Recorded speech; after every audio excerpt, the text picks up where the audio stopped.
आज हम जो बात करने जा रहे हैं वो इनसाइड कोर्टरूम स्टोरी है। कोर्टरूम के अंदर का ये स्टोरी है। एक कंज्यूमर कंप्लेन में मैं गया हुआ था। मेरा आइटम आने में थोड़ा टाइम था। आइटम नंबर 7 या 8 पे था मेरा।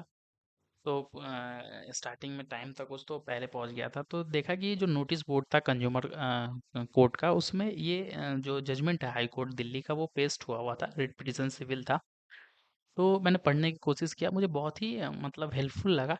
और फिर मैं आप लोगों के लिए लेके आऊँ। ये बहुत ही इम्पोर्टेंट गाइडलाइंस है, इसमें बताई गई है कंज्यूमर कोर्ट के लिए। तो एक बार देखते हैं कि इसमें फैक्ट्स क्या थे इसके, और गाइडलाइंस क्या निकल के आया था हाई कोर्ट के द्वारा, जो हर कंज्यूमर फोरम अब फॉलो कर रही है।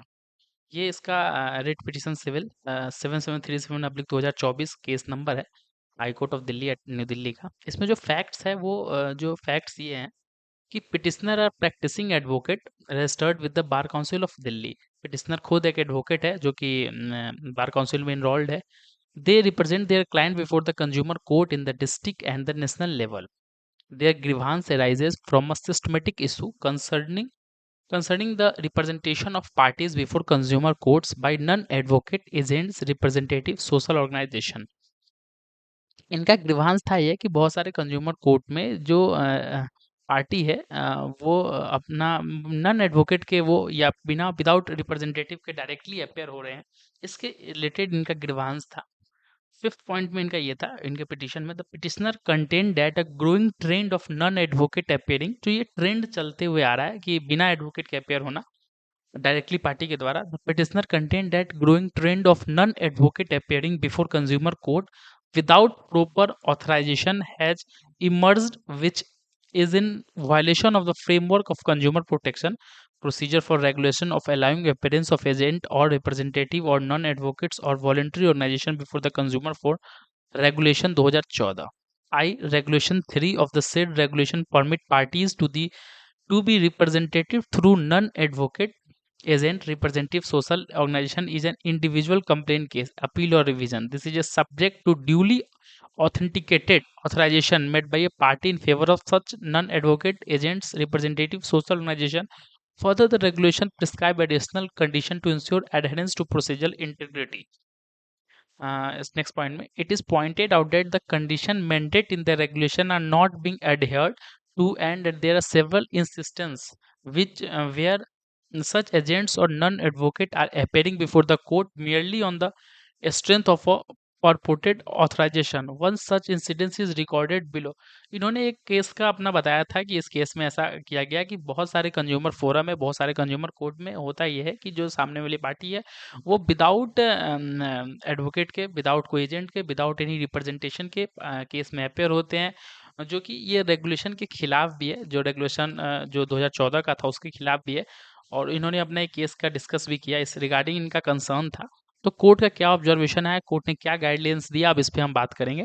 The court has perused the record and the submission advanced by the parties in the aforenoted authority letter। The advocate has effectively delegated core professional responsibilities such as signing documents, receiving communication, and arguing the case before the commission to a non-advocate। This is fundamentally inconsistent with the Advocate Act 1961। अगर without advocate आप appear कर रहे हैं तो कोई liability भी नहीं उस पर्सन के खिलाफ बनेगा जो विदाउट, जैसे कोई एडवोकेट नहीं है वो अपेयर हो रहा है डायरेक्टली कोई पार्टी, जैसे कोई कंपनी है मान के चलिए, तो कंपनी डायरेक्ट खुद से रिप्रेजेंट हो रही है, कंपनी का एम्प्लॉय रिप्रेजेंट हो रहा है, तो वो एडवोकेट है नहीं, वो एडवोकेट एक्ट 1961 के अंदर भी नहीं आएगा, वो लाइबिलिटी से भी फिर उस लाइबिलिटी में फॉल नहीं करेगा। Which is exclusively vest their function in enroll advocate। Such as practice not only dilutes the legal and ethical responsibility that define the role of an advocate, but also undermine the concept of a wakalatnama।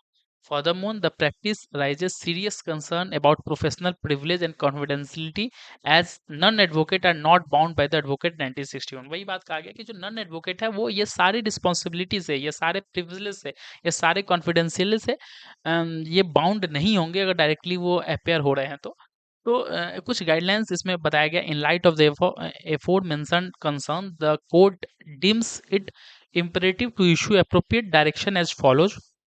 तो उसमें कुछ direction दिया गया high court के द्वारा। ये 4 direction दिया गया, 4 डायरेक्शन को हम देखते हैं। पहला पॉइंट ये था इनका कि all consumer commission in Delhi are directed to ensure that the parties are represented by advocates or by agent representative non-advocate strictly in terms of regulation of specified above. Then after the practice of permitting non-advocate or agents to appear on the basis of authority letter issued by the advocate as referred above must not be allowed with immediate effect. The state अगर किसी में advocate नहीं है, वो without advocate अगर appear हो रहा है तो इमीडिएट इफेक्ट से उसको जो है अलाउ नहीं किया जाएगा, must not be allowed. The State Dispute Redressal Commission, जो SDRC है, and the District Dispute Redressal Commission directed to gives detail और डायरेक्शन दिया गया कि आप डिटेल दीजिए पेंडिंग केसेस का. This is a digital signed order. The authenticity of the order can be re-verified from the Delhi High Court order where the parties are being represented by such non-advocates, agent, representative, social organization. कितने सारे matters चल रहे हैं state district commission में और district dispute रिड्यूसल commission में, जहाँ पे विदाउट जो है विदाउट वकालतनामा विदाउट एडवोकेट अपेयर हो रहे हैं, उन सारे का डिटेल, उन सारे केस का डिटेल दिया जाए. Further the bar council of Delhi and the bar council of India directed to submit their comment on the issue raised herein by filing counter affidavit. और इसमें कहा गया बीसीडी से और बार काउंसिल ऑफ इंडिया से इसमें अपना एफिडेविट इसमें फाइल करने के लिए इनका क्या इस पे पॉइंट है, क्या इनका सबमिशन है इस चीज़ के रिगार्डिंग. तो बहुत ही इस केस को आप लोग पढ़िएगा, एक बार केस सर्च करके भी पढ़िएगा. रिट पिटीशन सिविल इतना नंबर है इनका, high court of New Delhi at new Delhi का है. तो मुझे थोड़ा अच्छा लगा इसमें देख के कि एडवोकेट के वेलफेयर की बात की गई है. तो इसलिए मैं इस पे एक वीडियो बनाया आपके लिए.